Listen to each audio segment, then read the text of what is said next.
Hey you, and welcome to this video where I will help you out how to sign your PDF on the most easy way that you can find. I'm using the website ilovepdf.com, and from here you can sign your PDF by clicking here on Sign PDF. Now select the PDF file. I want to sign the Delta Arms file.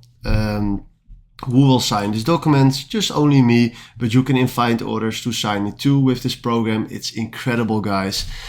For now, only me. And then from here, we can do some things. Now, you can fill in your name, your initials, and then he will create a nice sign for you. Now, let's say I want to do a signature by myself. Then we click here on draw. And right now, if I draw here my own signature, and I do apply, I just click here on the required fields, and right now, if you can see, I can just place my own sign where I want it. So from now, here's my sign. I can place it here, I can place it here, whatever I like.